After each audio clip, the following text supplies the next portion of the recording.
Hello. In this video, I'm going to demonstrate the use of if-else construct in Java. Let's begin by creating a project. I'm going to name this as using if-else construct.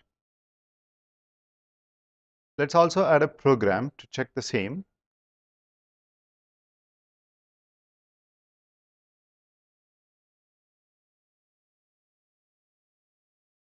Because the program should have a main function, and we have a main now.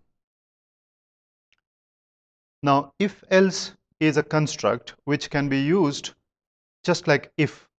Now, this is used for executing certain statements or not executing certain statements, depending on a Boolean value.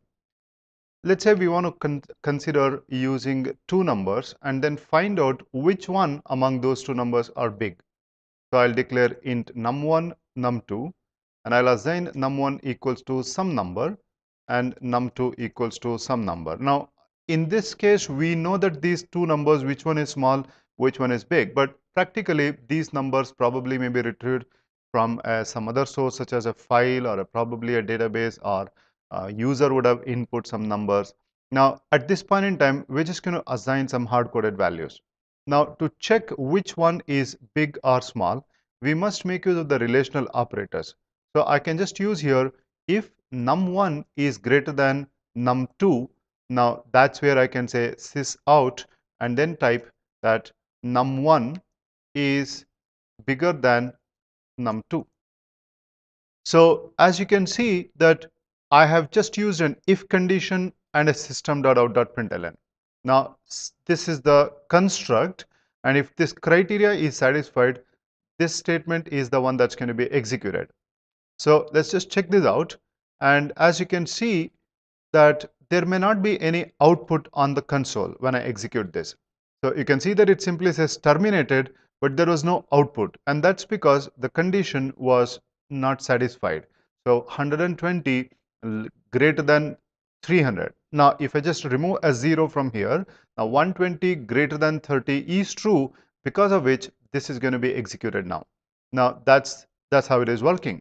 So there are a couple of things that you need to understand or follows as best practices. Number one is that when a condition was satisfied, it entered this block, but that was the only statement that was there. So we didn't use any curly bracket. So use of a curly bracket is generally a good idea.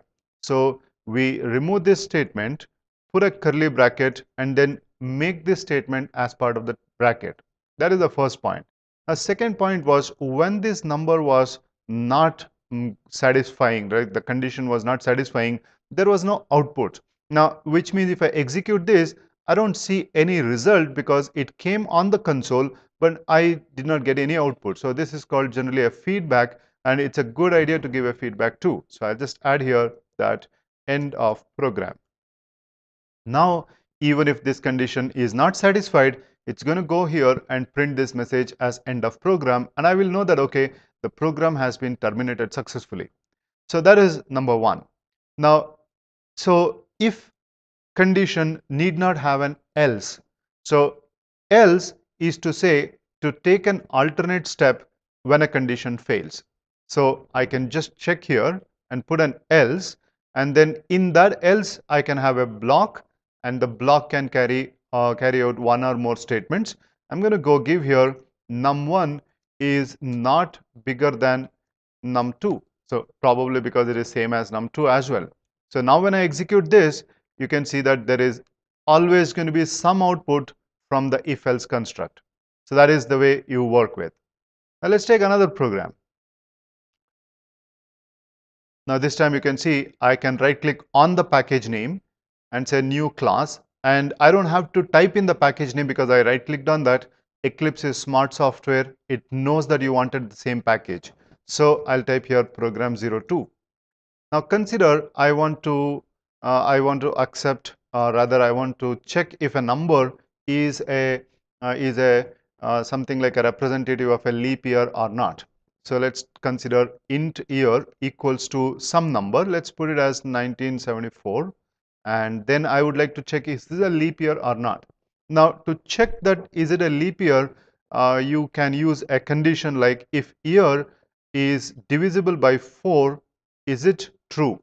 Now, note that in general, in a language like C, I could use a number here that can be a 0 or a non-zero, now representing as a false or a true. But in Java, this has to be a Boolean, and that's why I'm getting an error here. So I have to check, hey, is this divisible by 4? So it is 0, the remainder is 0. Then you can say the year is leap year. So year is leap year. Probably I can just print here the year plus year is leap year. So I can just execute this. Now, of course, again, I have not given any alternates here. So for that, I'll use an else condition. And in the else condition, I'll say year so and so is not a leap year. Not a leap year. So when I execute this, now you can see that it says 1974 is not a leap year. Now, the condition that I've used here is pretty simple, but in practice, the condition is not just that. Now, every year, or you can say an year which is divisible by 4 is a leap year, provided it is not divisible by 100. So I also have to say that, hey, as well as year not divisible by 100. So that's like percentage 100 not equals to 0. So I have to check that while it is divisible by 4, I have to ensure that it is not divisible by 100. For example, had I given 1900 or 2100, this would have simply said, hey, it is a leap year. Let's just check it out. I'm going to remove this and use this as 2100. Execute this. You can see it says it is a leap year, but that's wrong because 2100 is not a leap year. So we may have to say, hey, it is not divisible by 100. So now we say 2100 is not a leap year. Now, this condition also to some extent is okay, but there are occasions where every 400 year there is a leap year. For example, year 2000 was a leap year. So if I execute this, now even though it is divisible by 4, because it is also divisible by 100, this condition fails and it says that, hey, 2000 is not a leap year. So you can see it says 2000 is not a leap year, but it is a leap year. So to check that, we'll say year modulus 400, because every 400 year there's a leap year, is it equals to 0? Or if it is not a multiple of 400, then you check, hey, is it a multiple of 4 and not 100? Then it is a leap year. So we use this condition and now we get this. So this is how you need to use a bunch of and or conditions. Now, what happens if you use this at the end? Now, there is nothing wrong, but the problem is something like this. Let's go and check this out. I put an or and say year modulus 400 equals to 0. Now, the evaluation takes place from left to right. And since and or has similar precedence, it's going to execute this first. Now, since that is it is true in this case, but it is false in this case. And this too is a false and false are.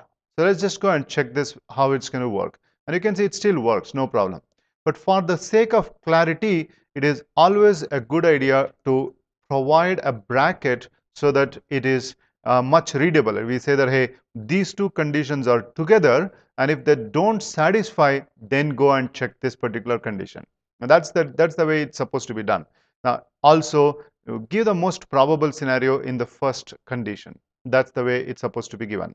Now, you can also have if, else, if chain of if, else statements. Let's take another example to do the same thing.